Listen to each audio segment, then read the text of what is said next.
Sales Babble is sponsored by Outreach, the sales engagement platform for sales automation. This is the Sales Babble Podcast, episode 374, The Selling Staircase Sales Conversation, an interview with Nikki Rausch.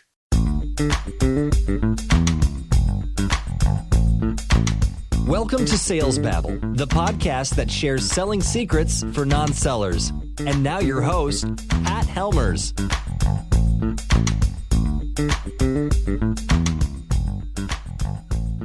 Hello, Sales Babblers. This is Pat Helmers. And in today's episode, we're going to meet Nikki Rausch.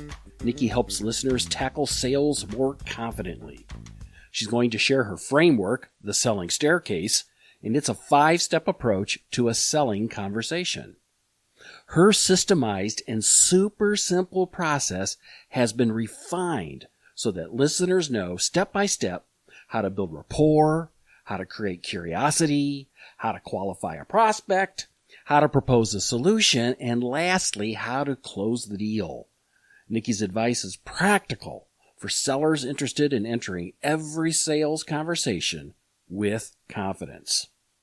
But before we get to that, here is a word from our sponsor.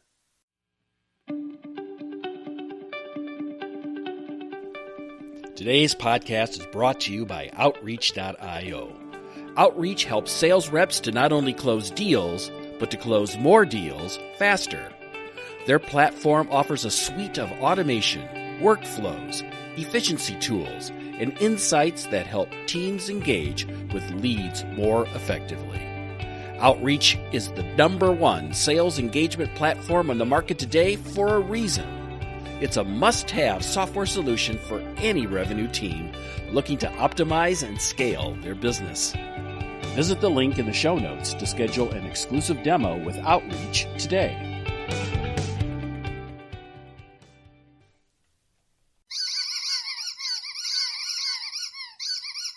Welcome, Nikki. Are you ready to babble? I sure am. Very excited to have you on the podcast. In fact, it's taken a while to get you scheduled, actually. You've got a book out. It's probably, from my point of view, it's probably a new book, but it actually happened just before the pandemic in 2019, right? It did. Yep. And it's called The Selling Staircase. Let's see if I get my stuttering done. What's this book all about? How to get this title? Well, the book is really my framework for how I teach about a sales conversations. And it came about from my business is Sales Maven. And I have been coaching entrepreneurs for many years on how to effectively have sales conversations. And I find that when I could put something into a structure that people can follow, like a step-by-step, it makes more sense to them. And so I teach now the selling staircase, which is the 5-step approach to a sales conversation. And your job as the seller is to move people from step to step to step so that you get to the place where you exchange dollars for service or product, but that there is this process to a sales conversation. And so that's what the book is about, is what are those 5 steps and how do you break it down and then be able to implement it easily into your own conversations with clients. How did you come to these 5 steps, and why isn't it 6 or 4? Well, it was over years, I will say. The very, very first time I ever outlined it, it was 11, and that felt overwhelming. Oh. And I was like, I gotta pare this down. I need to make it, again, systemized, super simple, so that people could easily understand what step am I on in the conversation? What should I do or say next? And so it came about, really, I'd already had my business for quite a few years when I wrote this book. And it was just refining it over teaching clients and finding what was that piece that I could give them, like, okay, this just happened. Here's your next part of the conversation, or here's the next thing to do. And really, that's how it came down. And I really like the number 5. So just being really candid. It is a cool number. Number 5. Yeah. It is a cool number. I was looking at your LinkedIn earlier today. You've worked for a lot of Japanese companies, Hitachi, Yamaha. And you come from tech. I do come from tech. Yeah. Not Yamaha, but Hitachi I worked for many, many years. Oh, that's what I saw on your LinkedIn. Yeah. It says Yamaha. I'm Yeah, like, did I? Well, maybe they've been bought out. You by a typed it company and in. they changed the name. I didn't, but maybe sometimes, when a company changes their name, they update it, then it updates it on your, so maybe I they got, bet maybe you one of the that's. companies I worked for got bought. Oh, I believe that. Let's get back on track here. Okay. 5 steps. Let's walk through them. Yeah. So the 5 steps of the selling staircase, the first step is the introduction. And the idea behind the introduction is it's your job to make a powerful first impression. And what are you doing in those first few seconds and minutes when you're coming into contact with somebody to establish yourself as credible, likable, all the good stuff that goes into making somebody even begin to want to have a conversation with you. So that's step 1. And you can tell me how deep you want me to dive into each of these steps. Step 2 is How do you make a good first impression? Well, there's quite a few ways, but one of the most important things is realizing you're on from the time the person has any interaction with you. So whether that's the first email that they get from you, or whether that's when they first see you on camera, if you're meeting over Zoom, or when you're driving into the parking lot to meet them in their office. So what are you doing? Are you maintaining a professional composure, or are you kind of a mess and, you're showing up and you're having to fix your hair and all that, weird stuff on camera that people do, make duck lips and look at their, fix their makeup. It's like, no, you're on right now. You should have checked all of that stuff prior to starting a meeting, or, have your bag ready to go before you drive into the parking lot and they see you sitting out in your car and you're like, things are falling out and you just look a mess. Make sure you're showing up in a way that somebody's going to go like, oh, this person's put together. They're prepared and they're ready to be here. And you can probably make an assumption that the company that they represent might be the same way. Oh my gosh, of course, because we all make connections. Our brains love to associate. So when you see somebody that looks like a mess, you have to wonder, is that the kind of service I'm going to get? Is that how the company thinks that's okay? Yeah, exactly. What's the second step? So step 2 is creating curiosity. This is the most missed step in the sales conversation. I find that most people aren't quite sure how to create curiosity when they're talking about their product or service. So an example of how to create curiosity, we'll see if you think I'm crazy, but I always say creating curiosity, it's like the difference between how you call a dog and how you call a cat. So I don't know if you're a dog or a cat lover, Pat, tell me. Well, I love dogs, and okay, good. I like cats too, though. I mean, I'm allergic to cats, but I think they're interesting animals. Okay. So if you think about, if you want to get your dog's attention, you kind of show up with this attitude of like, oh, come here, boy. And you do this like high pitch, like super fun. It's really exciting. And dogs love that kind of energy, right? Because they're like, they do. Ooh, something fun's going to happen. I'm totally in. But you cannot show up in your sales conversations with what I call dog calling energy, because it turns people off. They go like, ugh, too much, or it comes off salesy, or it comes off too aggressive. So I always say, instead, think about, how do you call a cat? You call a cat by going, here, kitty, kitty.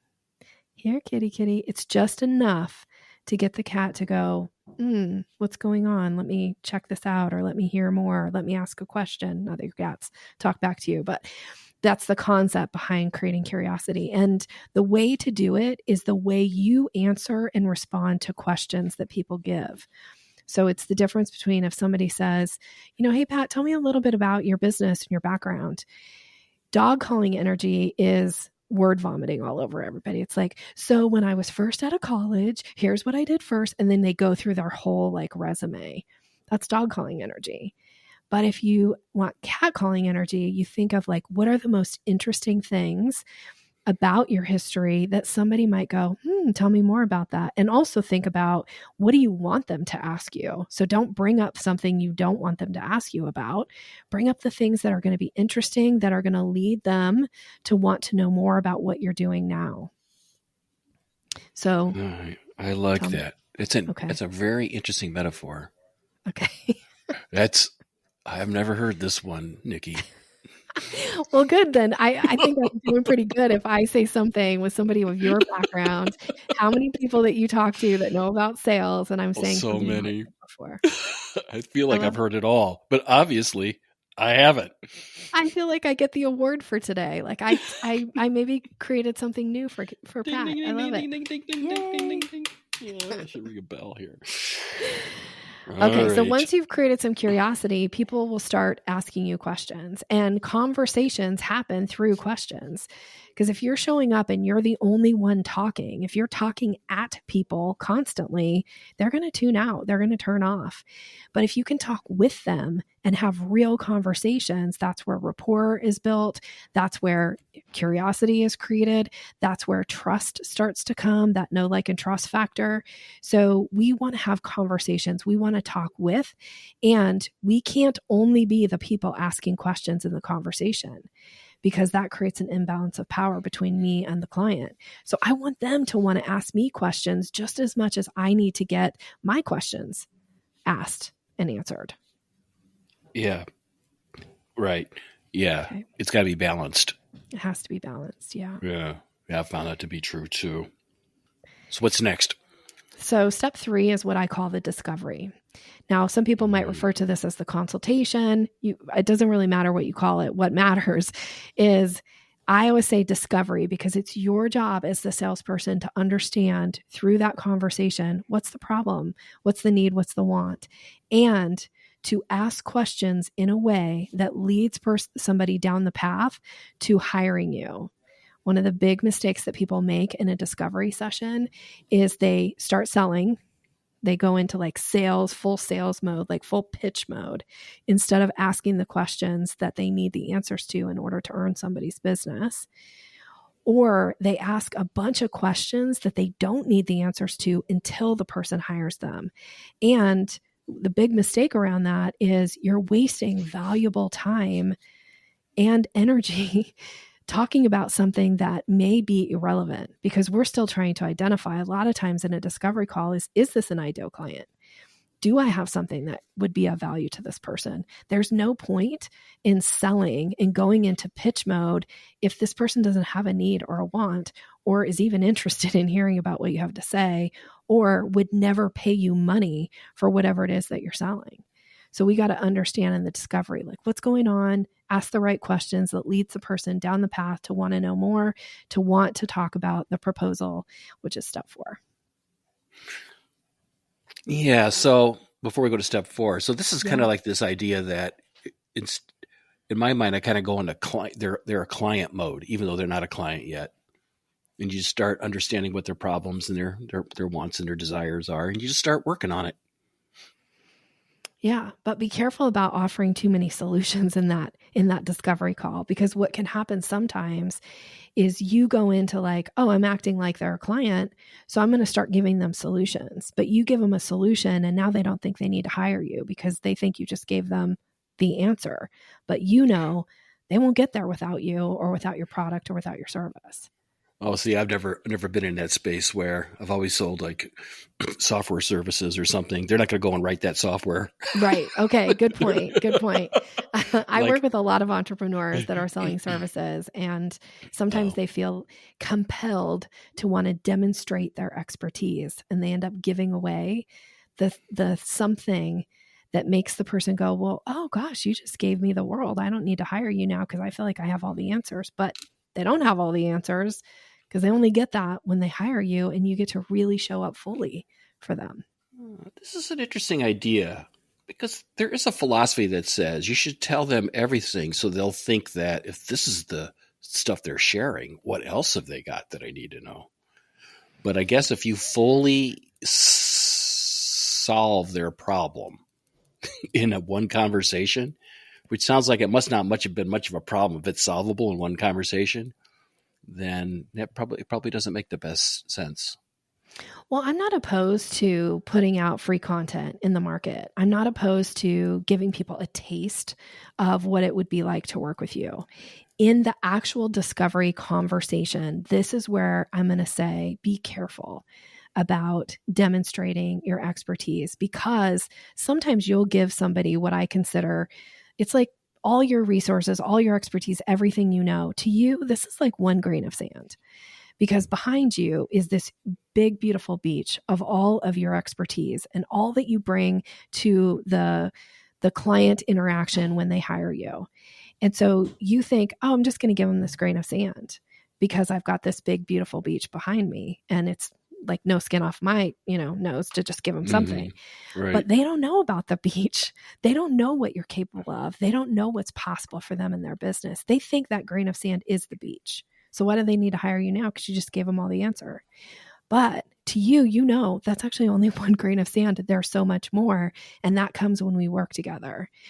So, I put out content on the market all the time, free content. I do free webinars. I do, my own podcast. I have books, like, not that my books are free. Well, one of them is, but, I put out lots of content too. But that isn't tailoring my answer to their specific need or problem. That's giving something that they have to then go tailor it to themselves, or they have to come hire me to get me to tailor the answers to them, to their business. Yeah, this is interesting. This is an interesting idea. Okay. Yeah. Yeah, it's hard for me to quite understand this, but I get where you're coming from.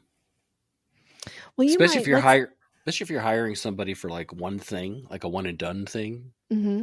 Like we're getting ready to rebrand, let's say you're a marketing person.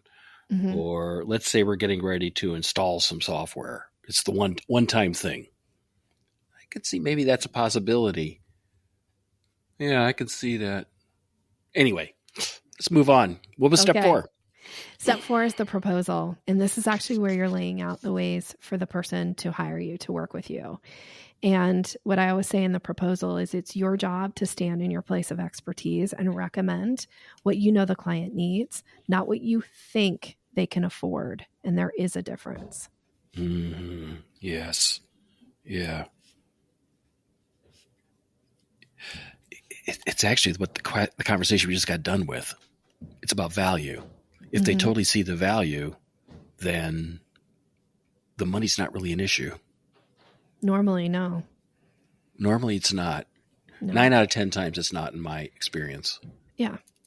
I mean, it's one thing if the client is like, look, I would hire you in a hot second, but I absolutely do not have the money. I don't have the budget for this. Well, that's different. And you probably should have found that out in the discovery process. Yeah. Right. So you recommend them what they need. What does that look like? How do you do proposals? Well, for me, oftentimes my proposal is like in a conversation. It's done through a conversation. I do sometimes put together written proposals, and I certainly have a background in that as well. But that isn't the type of selling that I typically do nowadays in my business. So for me, I'm going to lay out what I recommend for them. I'm going to say, based on what you've shared so far, my recommendation for you would be this package or this service. Here's what you get in it. And then I'm going to move to step 5, which is the close. And I'm going to issue close language. And I'm going to say, is that something you'd be interested in moving forward with? And then I'm going to wait. I'm going to zip it. I'm not going to keep talking. I'm going to stop and let them answer. Why, yes. Now, if you actually are going to put together a written proposal, and if that is part of your sales process, I will offer some potential tips for a listener. Some things I'll say, the things that I think work really well and the things that can overwhelm a client. In a proposal, one of the things that I find people are tempted to do in the very, very beginning is they want to lay out all their value. And so they spend a bunch of time, like pages and pages, establishing the value. Like, here's my background. Here's my, my accomplishments. Here's all the testimonials that clients have given us, all that good stuff. And they put that all in the front because they think somebody's going to actually read it. They're not. They're going to scan it. And if you make it really hard for them to find the information that they really want, which is, what's the price? What's my offer? Then you run the risk of essentially them losing interest and or them going like, maybe I'll just hold off on this for now. It's too much. I don't have time to read this. I don't have time to go through this. So one suggestion that I make is you want to put their offer pretty close to the very beginning of the proposal. Yes, you might need to have a little bit of information at the get-go, but if you're in like page 7 before they can find pricing, I think that's a mistake. So the other thing that I'll say here is if you're going to attach a proposal to an email, which is typically how most proposals get sent nowadays, think about putting what I call like a quick start guide and outlining for them really simply like, here's what you'll find in the proposal, bulleted list. Here's where you'll find the pricing. Here's where you'll find the, terms and conditions, and just make it super clear so that they can scan that email and go, oh, I need to flip to page 3 and get the information that I want, or get the information that my boss is going to now ask me about regarding this proposal. I got to make it super easy for them to find it. I like the fact in the proposal, you said that you just share it in a conversation. I think one mistake I've seen a lot of people do is to do an email proposal and just kind of throw it over the transom, send it an email without a conversation. And then they get ghosted.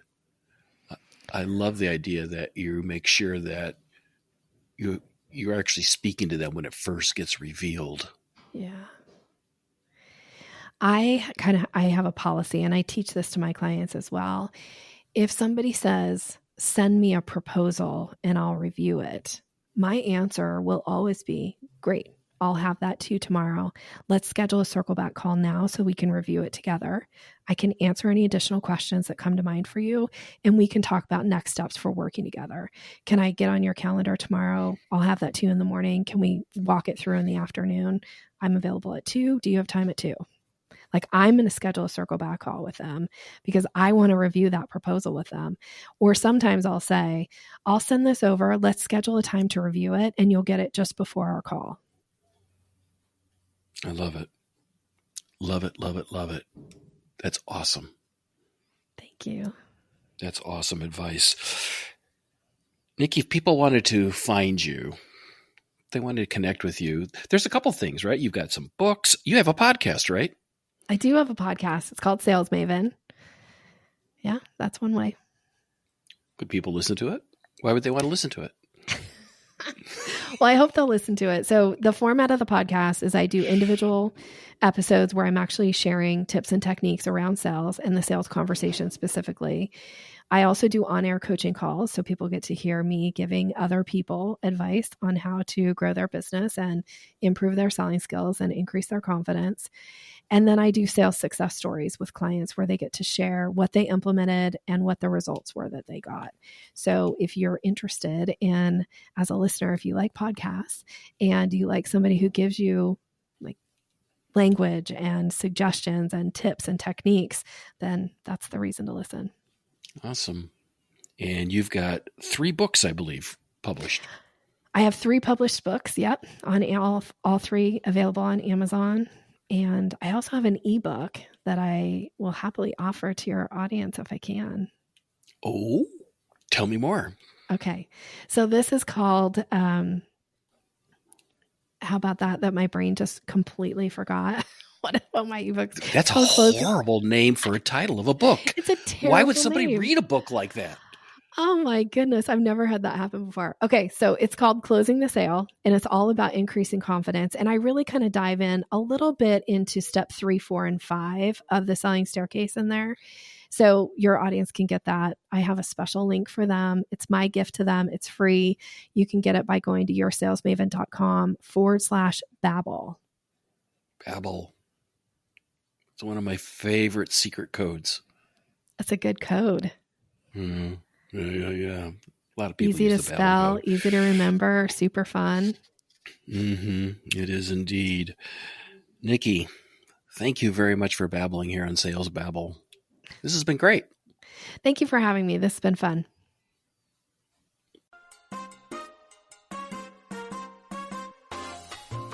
Sales Babble is sponsored by Habanero Media, a podcasting agency that produces B2B interview-based podcasts.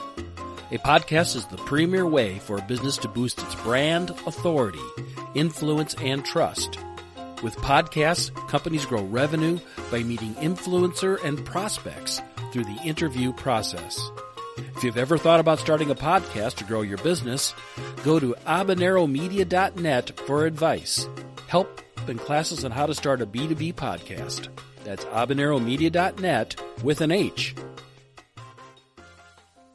takes a lot of work to get a sales call scheduled. So when you show up to start for the conversation, you want to make sure that you do so with confidence. In my opinion, Nikki's 5 steps are the ticket to that confidence. To connect with Nikki and to download her ebook, you can find links in the show notes at www.salesbabble.com, as well as links to our sponsor, Outreach and Habanero Media. Please check out Outreach's Sales Enablement Solutions. Next week, Michelle Kelly will be returning to the podcast to talk about great books on sales. We had her on last year, and people loved that episode. This is your opportunity to start building your selling library. That's all we've got for this week, folks. Until next week, take care and have a highly successful and a profitable selling week.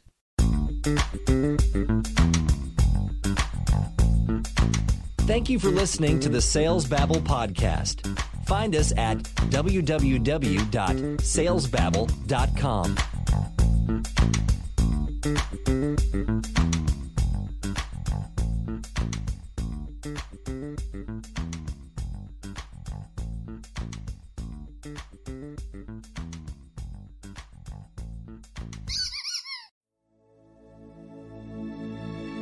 This is a production of Habanero Media.